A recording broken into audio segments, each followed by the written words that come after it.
Their honors, the Lieutenant Governor of Saskatchewan and Donna Morasti.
Remain standing, please,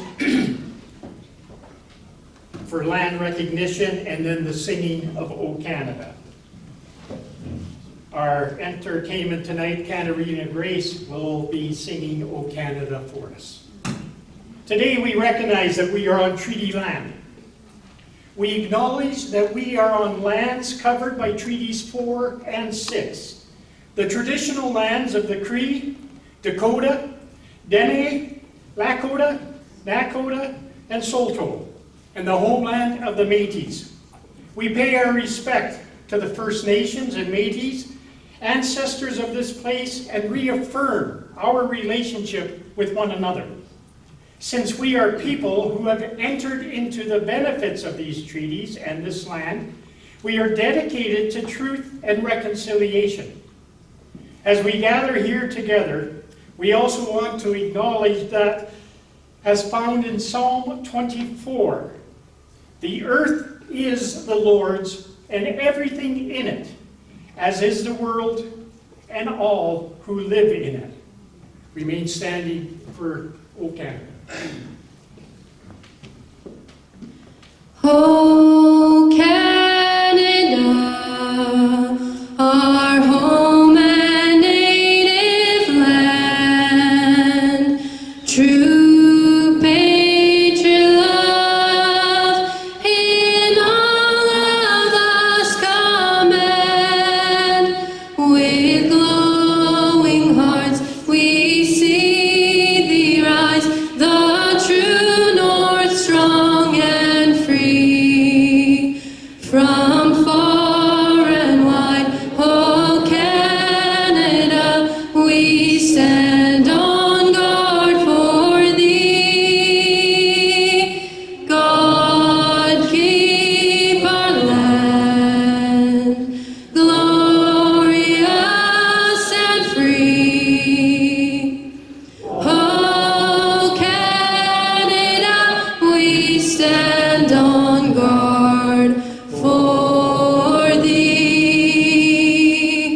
O Canada, we stand on guard for thee. Let's return thanks for the food. Heavenly Father, we gather today with grateful hearts to thank you for this food before us. We appreciate the effort and resources that have provided us with this nourishment. May this meal sustain our bodies and remind us of the many blessings in our lives. We ask, Lord, that you bless this food, our time together, and those who prepared it. In Christ's name we give thanks and pray. Amen. Amen. Please be seated.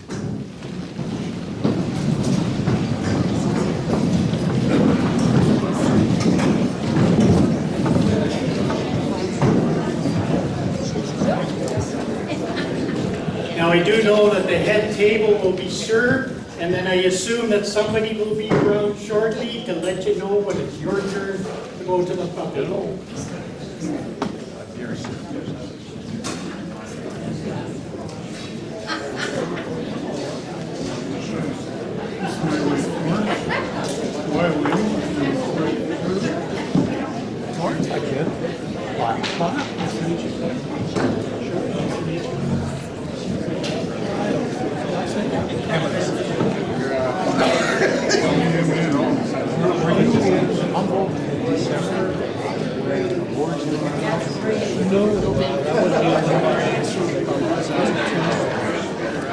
There are 25 across Saskatchewan. I've been fortunate enough to be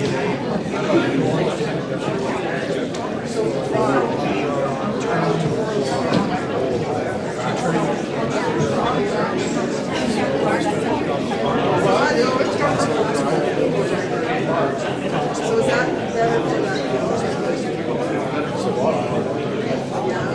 So what service were you in?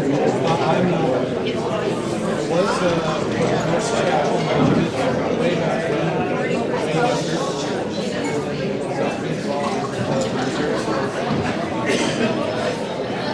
Air Force now.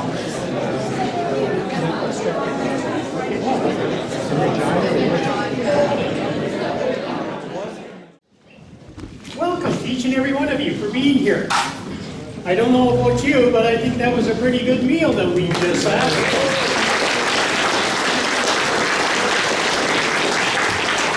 Thank you very much to Lana and her staff.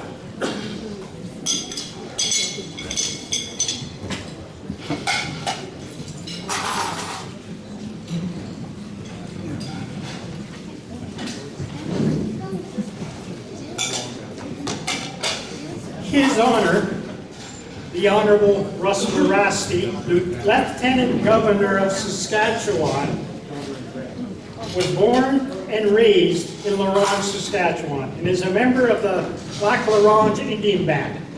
His first language is Woodland Cree. His grandparents led a traditional life, fishing, hunting, and trapping. His mother modeled a strong work ethic, and from her and his grandparents, he learned to value a connection to the land and the importance of hospitality and community service. He joined the Royal Canadian Mounted Police in 1976 and was one of only 2 Indigenous cadets in his troop. He served in various roles across the country, including as Director General of National Aboriginal Policing Services and as Commanding Officer of F Division in Saskatchewan. Over his 36-year career, Mr. Marasti was posted to 7 provinces, performed duties in every province and territory, and participated in an exchange with the Northern Territory Police Service in Australia. He retired from the RCMP as Assistant Commissioner in 2013.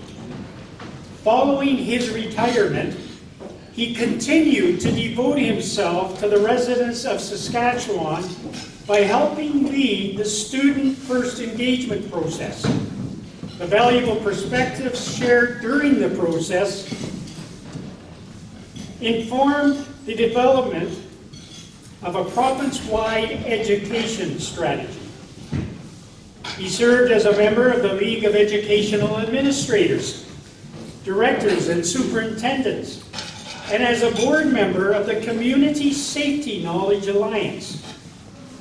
He was appointed to Saskatchewan's Advisory Group on Poverty Reduction and served on the board of the McDowell Foundation, which supports research, inquiry, and sharing of information for the K-12 education system. In recognition of his outstanding contributions, he received both the Queen's Golden Jubilee and Diamond Jubilee medals, as well as the Meritorious Service Medal. His Honor leads a very active lifestyle and regularly participates in running and cross-country skiing marathon events. He and his wife, Donna Marasti, have a home in La Ronge, and they have 2 children and 2 grandchildren.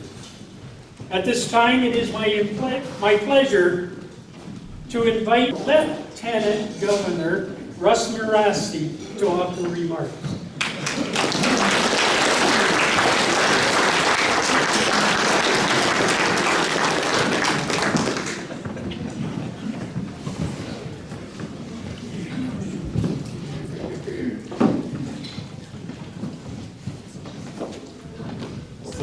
that kind introduction. Speaking of marathons, I might have to run one tonight. Just to get rid of all those calories I just consumed.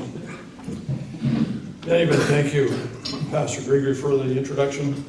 Minister Haupauer, Mayor Gunderson, Mayor Peterson, Governor Susut, did I get that right? And distinguished guests, and of course, Rotary members. Ladies and gentlemen, good evening. So as you heard, my first language was Woodland Cree. My grandparents didn't speak a word of English, so I really didn't have much choice in the matter. But I look at it now as a gift, really, because I remember them, and they influenced me so much, and really a big part of me is because of who they were and the influence they had on me. But in any event, when I took office, I was determined, as with Donna, she too speaks Cree, and her first language, didn't start learning English like I did until I went to elementary school. She's originally from Cumberland House in the northeast corner of the province. But we talked about taking on this responsibility, and we said, well, we could just step into it and be just like every other lieutenant governor. Not that they did anything wrong, but as you can appreciate, it's a position that's steeped in a lot of history, British parliamentary history, that came over to Canada as Canada was being settled and government was being established. And the lieutenant governors of the day were really a big part of the government, and really followed a lot of different protocols, I say, but different from the ordinary citizen, and really very structured. We said, well, we'll get away from that a little bit, only because we want to take some of who we are into that role, and so that's what we've done. And I've incorporated my language into some of my work, nearly all of my work. And a couple of reasons for that. One is to make people aware that Indigenous languages are still alive. There's 5 here in Saskatchewan. And also really to honor my heritage and my grandparents, so I continue to carry that language in their memory. So thank you, President Mosowich and the Watrous Rotary Club for the invitation to join you this evening. Don and I are really happy to be here. I was saying earlier that this is the best part of this role. We travel to many communities throughout the province. This is our 5th year. Of a 5th-year appointment, actually, 5-year appointment rather. And so going out to communities, interacting with people, listening to people, seeing what they're doing and what they're celebrating really makes us feel good about being in this role and appreciating more deeply the people of Saskatchewan and what we as a collective have made this province to be what it is.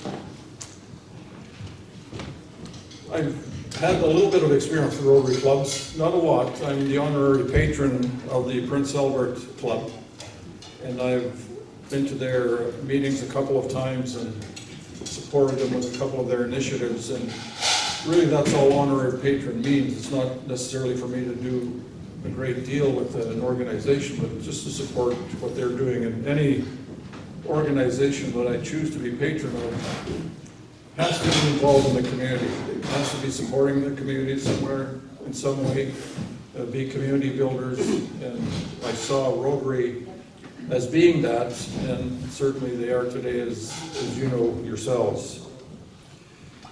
I was particularly taken by their mission statement, which is quite simple but very powerful: service above self.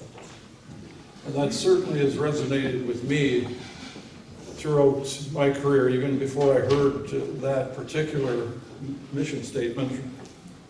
It was something that I truly believed in, that each and every one of us can contribute to our communities in some way. Whether we choose to or not is our own decision, but I truly believe that the communities that we build, that we desire for ourselves, our families, come from us being involved and contributing in some way. So thanks to the Rotary clubs across the province, across the country for that matter, for the work that they've done, and here in particular for 85 years. That's quite a legacy to be very proud of as you look back and think about how they contributed to Watrous and area. Of course, I'd like to acknowledge those who have provided leadership for the club by serving on the board and managing the many charitable projects over the years. Your volunteerism has enhanced the lives of many in this area, and really by extension the province. Volunteerism is something that we know well in Saskatchewan. In fact, it's quite well documented that Saskatchewan has the highest per capita volunteerism across Canada. And this is one example of that. Rotarians are proof that each one of us can make a difference, as I said earlier. Even though our country, our communities continue to face many challenges, we are surrounded by people who care. Rotarians provide excellent examples of like-minded people working together to make life a little bit better for those around them. So in addition to your 85th anniversary today, it is National Indigenous Peoples Day, and I was asked if I might speak a little bit about that and what it means to me and to Canada as a whole. You know, aside, for 28 years, Canadians have set aside June 21st to acknowledge, first of all, First Nations, Métis, and Inuit peoples across this great country of ours. To acknowledge, to understand, and maybe eventually grow to a point of having strong relationships and beyond that even. Because we know that as people grow to understand each other, make efforts to understand each other, and come together in many different ways, that it makes it a lot easier to work together, to live together, and to build a community that everybody can benefit from. And why June 21st? Well, June 21st, as you all know, is the longest day of the year, and it's held in high regard by Indigenous people who did and still do live around the cycles of nature, and one of those being, of course, the movement of the sun across the horizon and how it changes every quarter. And so that's why that date was chosen, but I guess technically, as I heard yesterday, midday was actually the actual moment the sun was at its highest point. So with that as well, what does that mean to us as Canadians? You know, so it's one day in the year, but it's more than a day. And really it's about what I said, it's about creating that understanding or trying to bridge that gap that still does exist. And we have to be honest about those gaps that exist between communities, that lack of understanding. And I think ultimately the goal is to try to bring people together. And so on June 21st, that provides all of us as Canadians to come together to talk, to listen, to observe, to try to create that understanding. And I'm going to start to move in a bit of a different direction here. How does that really look like? How does that coming together look like into the future? So I'm going to step back a bit.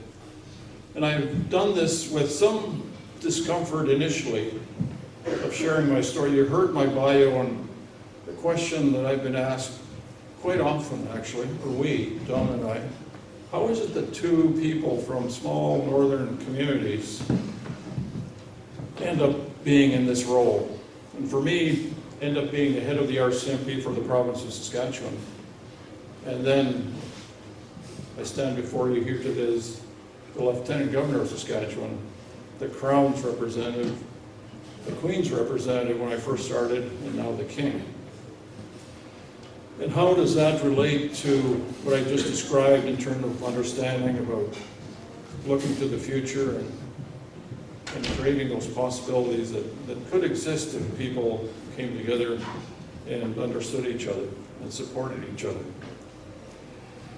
So I tell a little bit about my story. I'm not going to stand here and go year by year in terms of my story, but I think I'll outline a few of the salient points, if you will, and hopefully you can garner from that what I'm trying to achieve in terms of relating that to what today means, but also what relationships between different communities can mean, the possibilities that exist. As you already heard, I was raised in my grandparents' home. I told you that they didn't speak a word of English. They lived a very traditional lifestyle. And truly the last generation where they could and would claim, not that they would stand up and claim to be, but I do it on their behalf. Last generation of people that were really living off the land. And there was nothing better for them than to go to their little trap line not far from the town of L'Orange and live their lives there. And they were able to make a little bit of a living, still trapping, and that was still something that could be done. And I'm not talking 100 years ago, obviously. I mean, this is in the mid-60s into the 70s.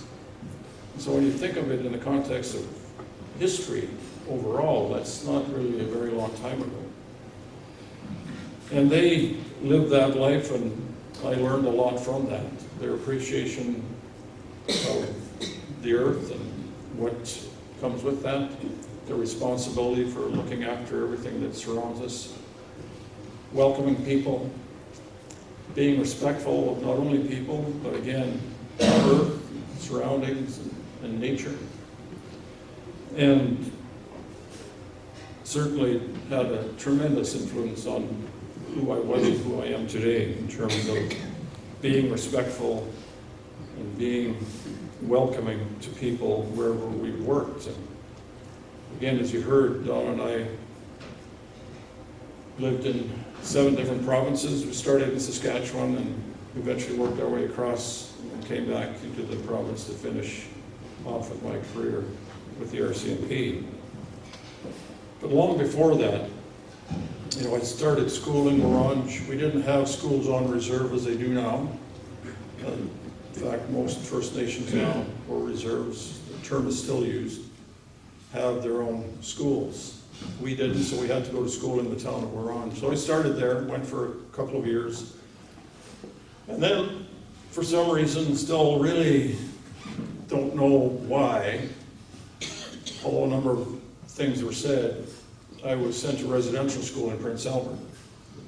And I was there for 4 years. Can you just imagine now a 6-year-old being taken from their home and transported to Prince Albert? We did ride on a bus, so it wasn't like uncomfortable in that respect, but it was very strange for us. Busload of kids, several busloads actually, that went to Prince Albert and went to school there for 4 years. And at the end of that 4 years, after grade 5, I was told that I would stay home. So I finished school in L'Orange and high school. And the one point there that I will make is that when I entered high school, there were many kids from the reserve going into high school, into grade 9. But when it came time for graduation, I was by myself. Many, many reasons that I won't get into, but very difficult to understand at the time as I watched my relatives even, and schoolmates not finishing school. And still think about that. But again, how does it relate to what I'm talking about today or in the modern context? There were many, many reasons why families and kids weren't able to keep their kids in school. And so for me, my grandparents, even though they didn't speak English, they had a sense of school being important. And my grandmother had worked for the Hudson Bay Company factor, as they called it, kind of the manager of the day. And I think somehow through that relationship was able to recognize that people going to school achieve things. And so with their encouragement, I stayed in school. But the one thing we didn't have was those supper table discussions, as many families would, about what's next. I was fortunate and probably quite lucky to finish high school and graduate, but there was no expectation for that. I think there was an expectation that I would kind of follow in their footsteps and kind of live that traditional lifestyle, but times were changing very rapidly. And even I recognized in high school that was not a path that would be sustainable for me as an individual, but even for the community more broadly. So I had those conversations with schoolmates and teachers.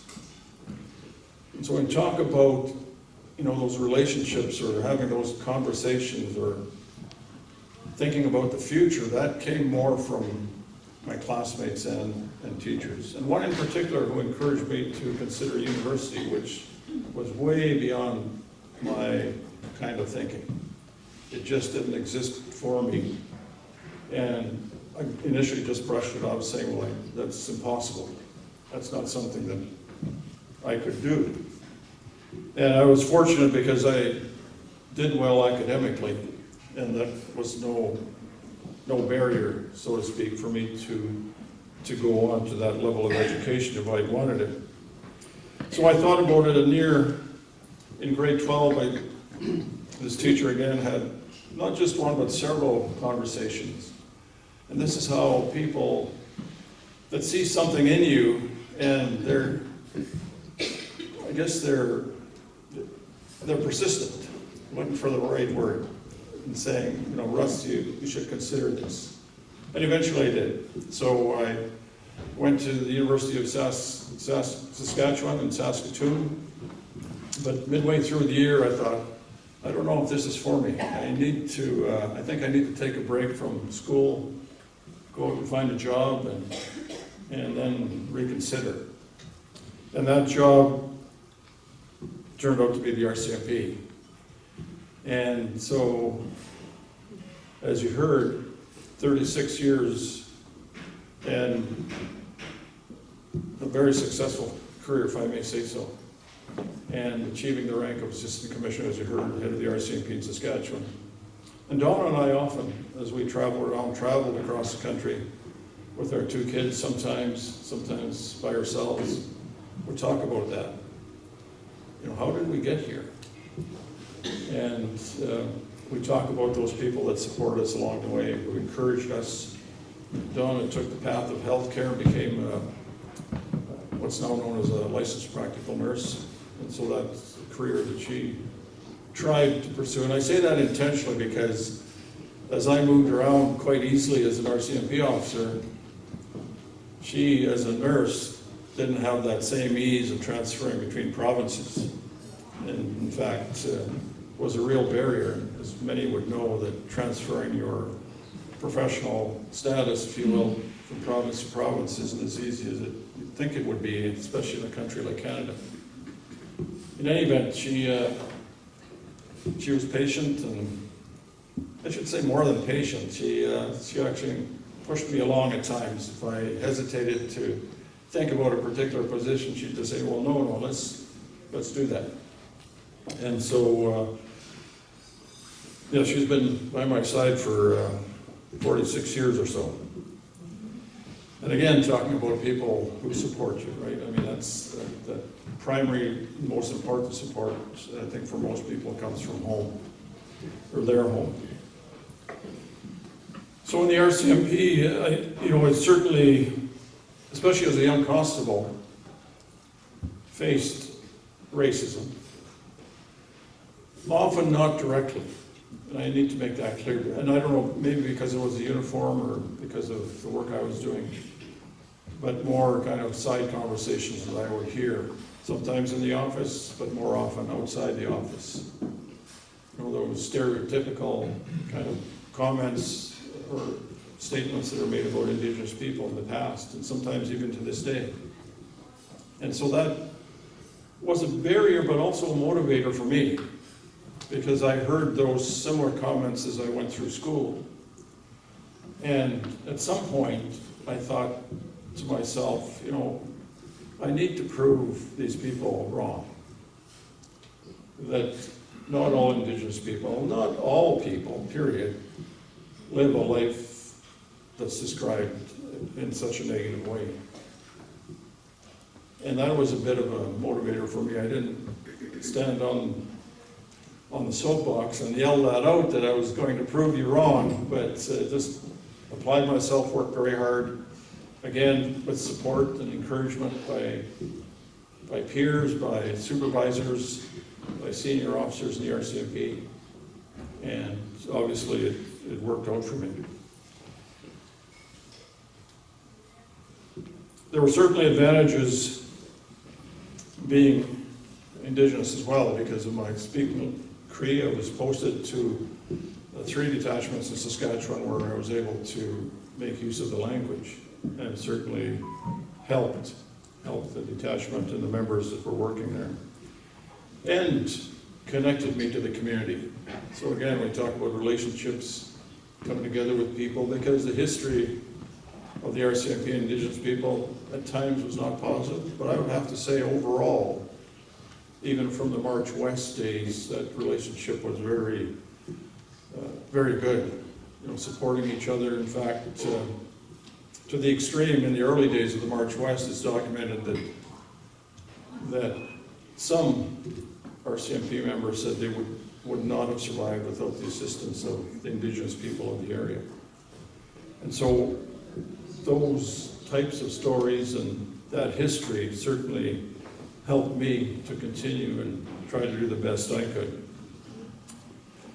So after that career in the RCMP, you heard again, I won't go through all those different other things that I was involved with, but always felt a desire to work with community and contribute in some way, and develop that kind of personal philosophy. I've already said it, that every one of us, each one of us, can contribute in some way to create those communities that we desire for ourselves and our families. And I still believe that to this day. And Rotary, again, is such a fine example of that as a group of people. And so I continue to say that and encourage people wherever I can, to the point that, and I'll say it here, if your community's in a place that you're not comfortable with, well, change will not happen unless you as individuals, we collectively become involved in some way, become engaged with what's challenging us and hurting our communities and making life difficult for citizens within an area. It really is about individuals, not levels of government or other authorities or agencies. It really is about us becoming engaged and committing to changing our communities.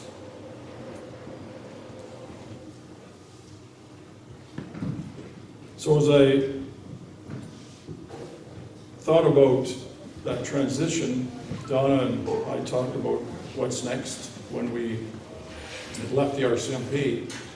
Before getting involved in this other work, it really was about deciding that it has to be, whatever comes along, it has to be something that we can say that we're contributing in some way.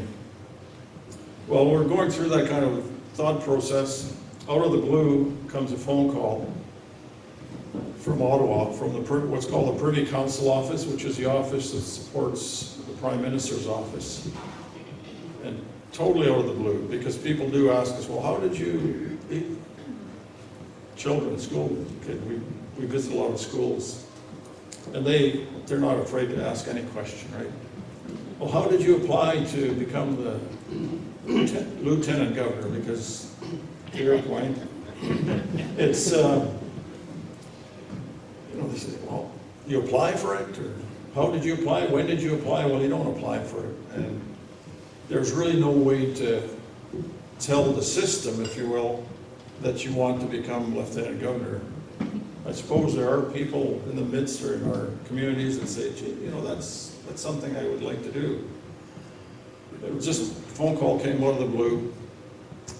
Dawn and I talked about it. We talked with our 2 children who are grown.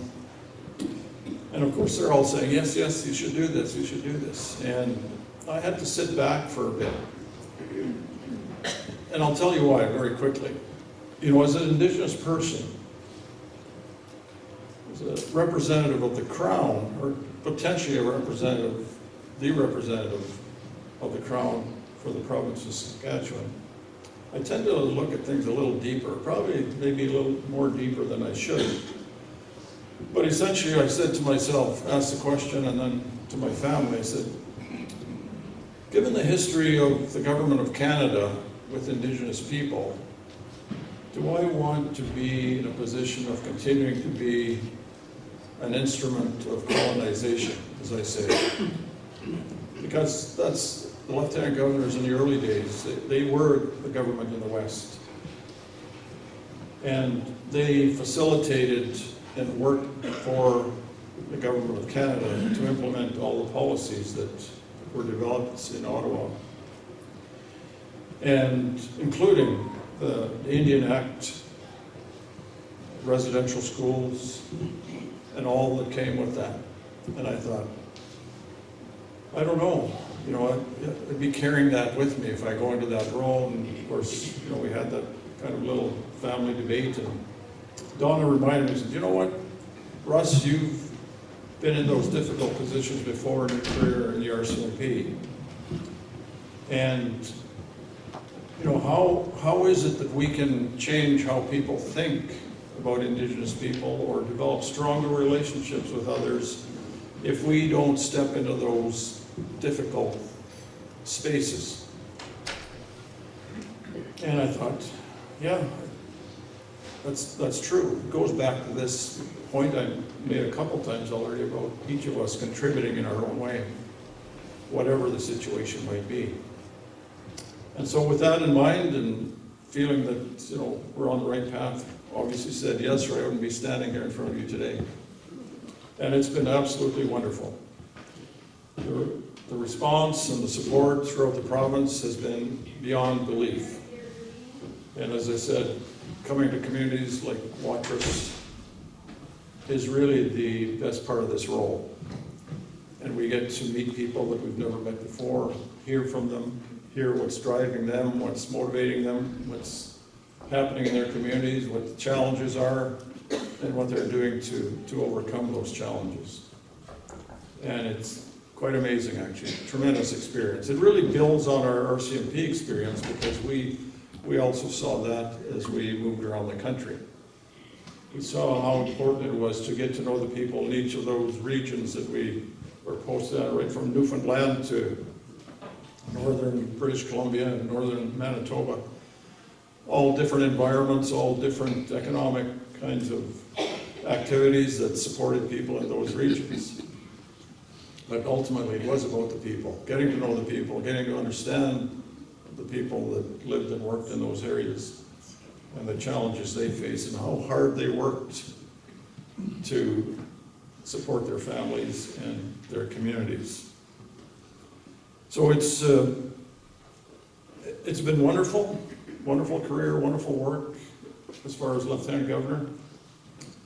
And back to where I started. So does that Russ Morasti story have to do with National Indigenous Peoples Day and even reconciliation, that word that we're hearing more and more about, and sometimes overwhelming to think about how do we change things, how do we make things better for everyone. And it really is about just opening up your mind to those around you. And sometimes it's a little uncomfortable to welcome people into your circle or into your space that you don't know, or you don't know where they came from. They speak a different language, might look a little bit different. But really, I mean, we're all people, and we all can contribute in some way. And I think Rotary has found a way to do that as well. Every time I read something about Rotary, it really resonates with me in terms of even what I've talked about tonight, how service above self, how you connect with people, how you support people who are in need. But at the end of the day, really trying to understand. And you know, the one thing, and worldwide too, for that matter, I didn't know, the activities of Rotary on a worldwide basis.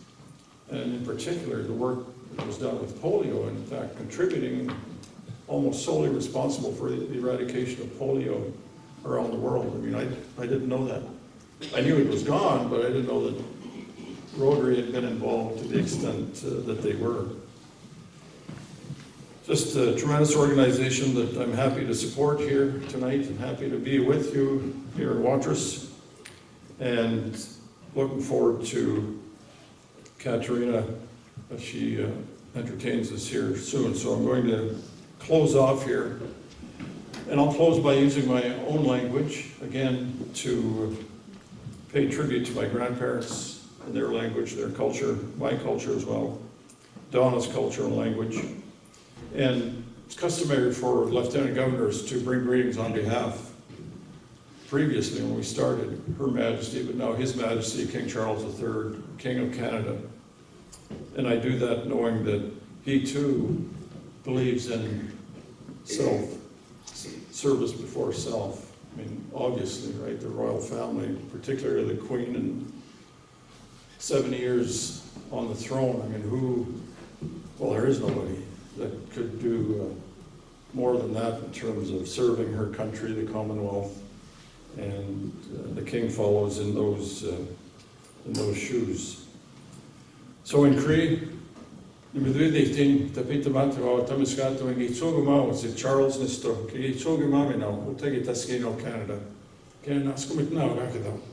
I'm so grateful for all of you. Thank you for having Donna and me here with you tonight.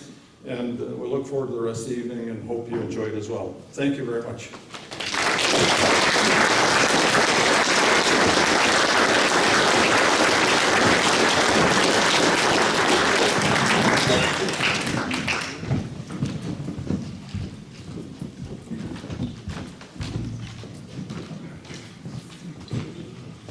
Thank you very much, Your Honor.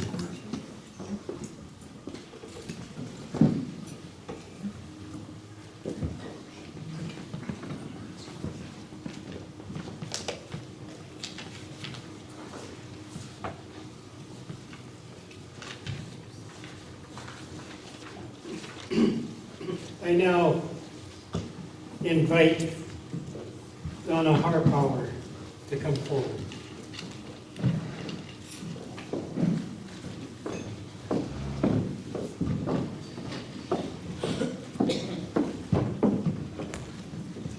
Your Honors, fellow dignitaries, guests, thank you, Your Honor, for your story. It is definitely inspiring.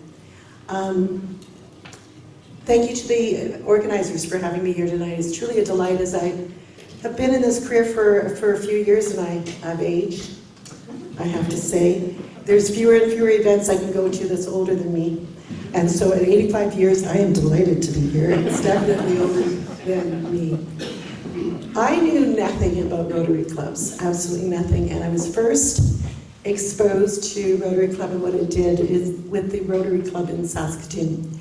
And it was when I was social services minister, and a couple young ladies approached me as the social services minister with an idea of building a supportive group home for individuals with disabilities in rural Saskatchewan. And the Rotary Club was 100% behind this project. They built the house, they built outbuildings, they built a barn, and it was a house that's now known as Farm in the Dell outside of Aberdeen. An amazing success story, and one that I was so proud to have been a part of, and that was my exposure to the Rotary clubs. And then I found out that there was one here in Watrous and Manatee Beach, and I heard about the walking trail and the work they did there. So I did a little bit of research, and Your Honor, you outlined it very well of what Rotary's clubs do, and it is amazing, and it's what makes our community so strong. So I can't thank those members enough. It is why our communities in Saskatchewan are so rich. and so welcoming, and why I have never, ever had a desire to leave Saskatchewan and love it to death. So I'm short-winded. I just want to say thank you to the Rotary members so very much for what you do for this community. I am sure that the community appreciates it. I know that I do, as someone that loves the province. That's what makes communities, and that's what makes us proud, so thank you.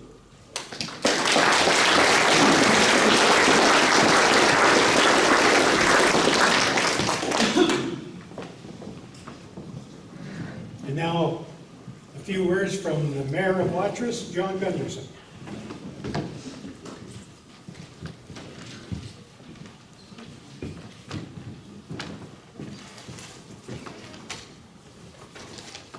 Thank you very much, Doug.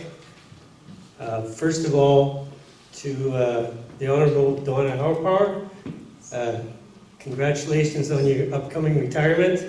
I know you'll love it. After all the years in provincial politics, and you've done a great job representing our constituency. So all the best to you.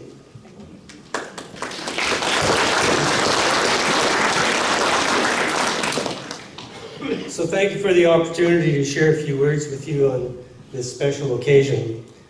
First and foremost, on behalf of the entire community of Watrous, I want to extend a huge welcome to His Honor, the Honorable Russ Marasti, and his spouse, Donna.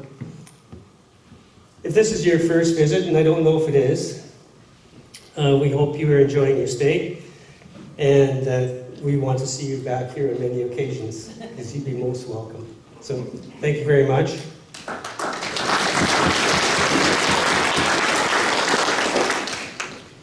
So, as the Honorable Russ Marasti mentioned, the motto of Rotary in Canada is service above self. So certainly the Rotary Club of Watrous has done that over the past 85 years, and you should be very proud of your accomplishments. Because of the number of years that you've been around, of course, we don't have any charter members, but I would like to thank those charter members that started up our club very much. So the projects that you've been part of are too numerous to mention them all, but I'd like to highlight a few, just so those perhaps that aren't aware what they've been involved with. So the Rotary Club, together with the Watrous Legion, developed the Cenotaph Park on Main Street, just not that far, just across the street, basically. And it continues to be the most, or one of our most beautiful green spaces in our community. It also has been recognized that the Watrous Kinsmen were the main contributors to the Watrous Daycare. But in my discussions with President Al Mosowich, the Rotary have made a sizable contribution to that as well, and helped to get that project completed. This is a huge asset to our community. If we are to attract young families here, this is one of the visions of our town, you have to have sufficient daycare spaces to do that. Those of us that have been around for a while, I wasn't here when it was built, but the Watrous Arena was built in Canada's centennial. And once again, the Rotarians stepped up to the plate and made that happen. And finally, one of the more recent larger projects was the Rotary Trail in the north end here of Watrous. This is used by many, many people. Local people, tourists, you name it. And it's used year-round. And once again, this has been a great addition to our community. So to close my remarks to the Rotary members over the past 85 years, we have to give you a great big thank you. A community like Watrous could not thrive without the support of service clubs. Thank you again to the Watrous Rotary for all your contributions to make the town of Watrous a great place to live, work, and play. So please join me in giving the Watrous Rotary a big round of applause. Thank you.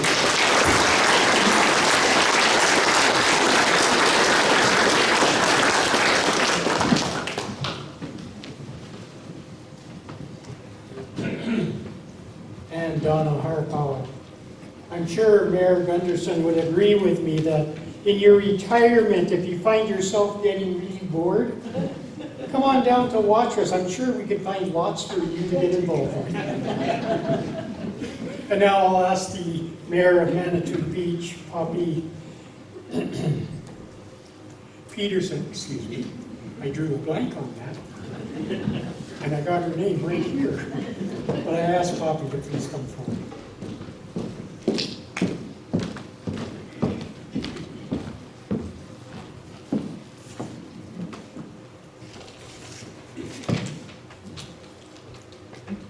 Honored dignitaries, Rotarians, and guests, I'm honored to be asked to bring greetings from our quaint and wonderful resort village in Manitou Beach.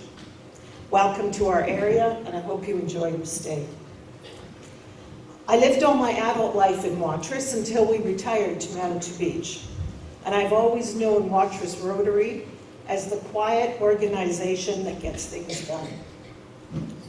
This group offered international student exchanges, giving the exchange students a better understanding of how great our country is and what privileges are to be born here.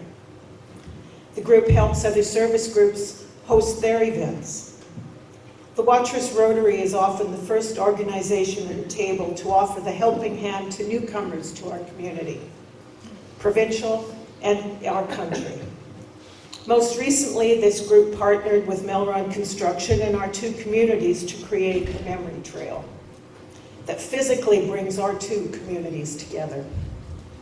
This trail created a safe walking space for our communities and its visitors.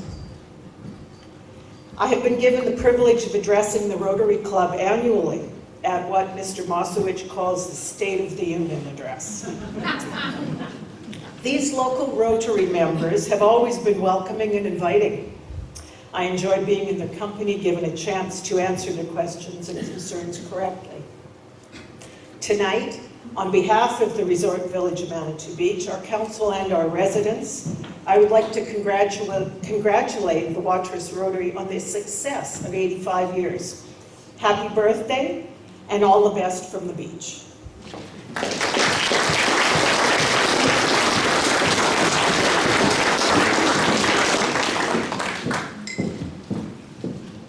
And now a few words from Rotary International District 5550 Governor Sonia Sousa.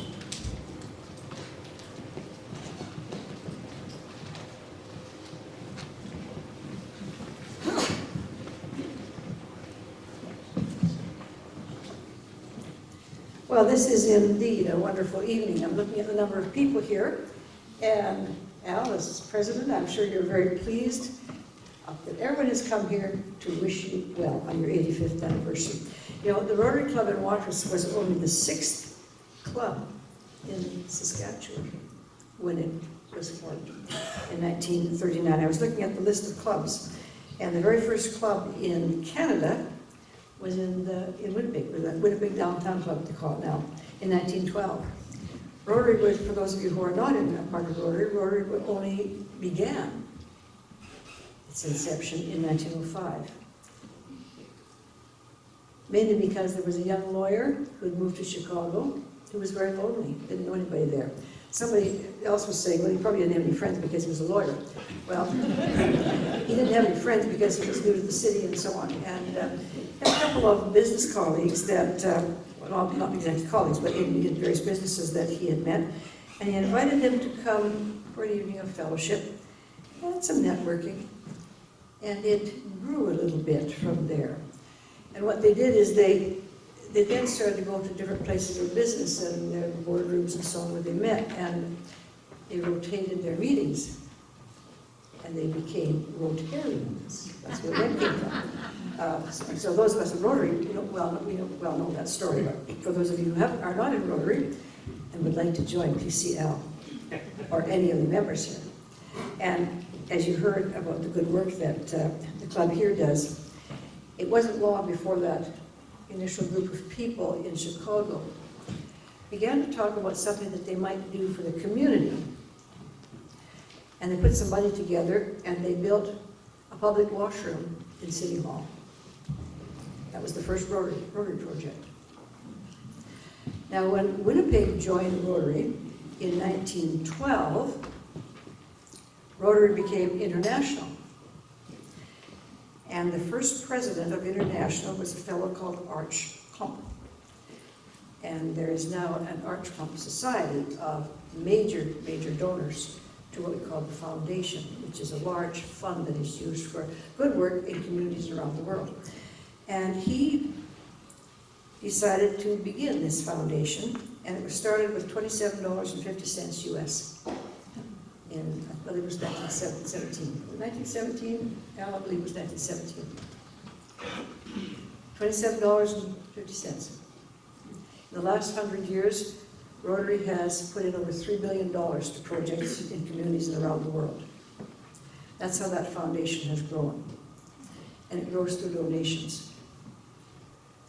And when someone had the thought that we should eradicate polio in the world, we paired with the Bill Gates Foundation, and look where we are today. The thousands, hundreds of thousands of people and children that we have saved from having lives of disability. And I believe I mentioned this to you when I was visiting the club the last time I was here. When I was at a Rotary International Convention in Atlanta, there was a plenary session, and a lady came out on the stage, a young lady, and she had the braces on her arms. She's about 25, I believe. I remember she had this lovely red outfit on. And she said, "I walk like this because the vaccine didn't get to me in time." She was born in India and abandoned, and was adopted by a couple in the United States, was now a university student. And she could not express enough gratitude to Rotarians who were there at that convention that day for the thanks in providing vaccines to the young people in her country, the babies, the little kids, and so on, because they would never have to go through what she had to go through. That's what Rotary has done. Now, all of you likely know somebody. If you're my age, you know someone who has had polio. We were scared to death as little tiny kids that we were going to get polio somewhere. And then the drops came. We don't have to worry about that here. One of our members in our Rotary Club at home had polio as a young person, and now has suffered from post-polio syndrome. I didn't know what that was until I had another friend who also suffers from that. And that could be as painful as the first polio. So what we've done in Rotary is we have, as our international president now, he says in his theme, we have created hope in the world. And all of the good work that we do throughout the world creates hope for someone less fortunate than we are. And I thank the club in Watrous for their work. And all of you might be associated with a different Rotary Club, and I know there are some of you here from other clubs. Thank you for the work that you are doing also. So, Watrous, congratulations on your 85th. And we'll all come back in a few years for the 100th. It will happen. We have some clubs who have celebrated 100 years in Saskatchewan. Now in Winnipeg, when I was there, we were talking about a fellow who has been a Rotarian for 65 years. And he was a charter member in his club, 65 years. And there's another fellow that was in his early 60th year of some, not quite 65, but he was also a charter member. And they are still Rotarians. And one fellow is now in a seniors care home, but he is still a Rotary member. So, you know, Rotary gets kind of in your blood, and so you stay forever. And you do good things for other people, and you create hope in the world. And Al, because you're the president, I have a little appreciation for you. And thank you for your leadership this year, Al, and for you and your club for organizing this wonderful event tonight.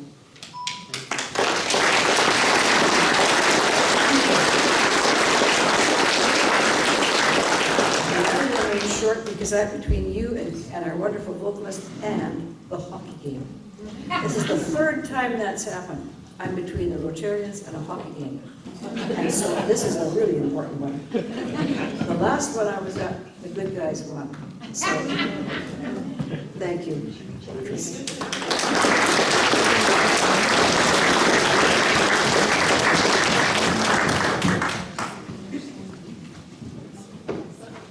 And last but not least, I invite Jim Coulter to the podium, who will be bringing us greetings from the Rotary Clubs of Saskatoon.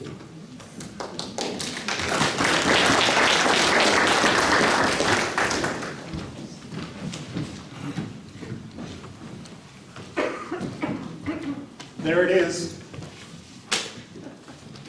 85 years ago, this is what we got. It was sponsored by a club from Saskatoon, and the members are now all passed, but Rotary isn't.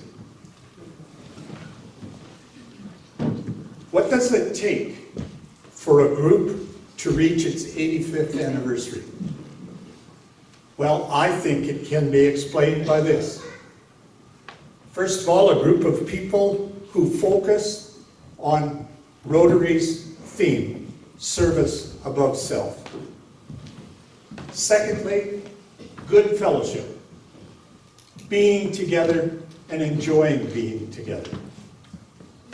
Thirdly, it can be explained by a supportive community locally and internationally. And then finally, I think Rotarians have had to be flexible and have had the ability to adjust to the times. 85 years, quite an accomplishment. Watrous Rotary has demonstrated all of the above. On behalf of the 5 Rotary Clubs of Saskatoon, and they are Saskatoon Club, Riverside, Saskatoon North, Nutana, and Meewasin, I bring congratulations on achieving this milestone, and we can't wait to see the next 85 years. Thank you very much.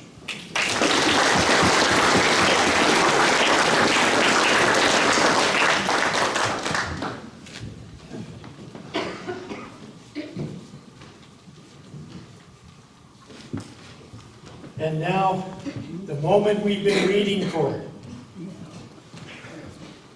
Katerina Grease.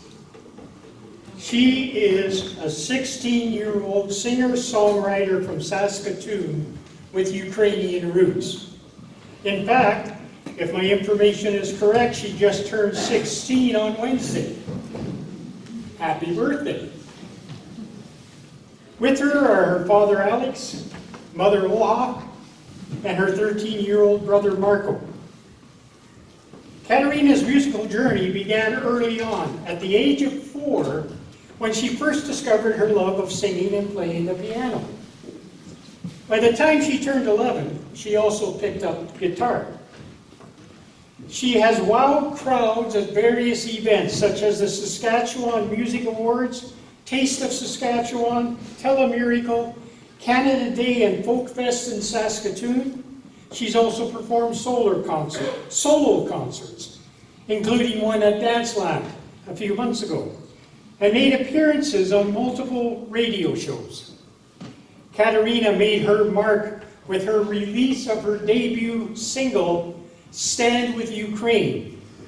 Since then, she has continued to focus on creating new music and seeking more live performance opportunities. Through her music and introspective songwriting, she seeks to form meaningful connections with her listeners. And she finds great joy in knowing that her audience can relate to and find themselves in her lyrics. So let's welcome Katerina Grace to the stage, please, and sit back, relax, and enjoy.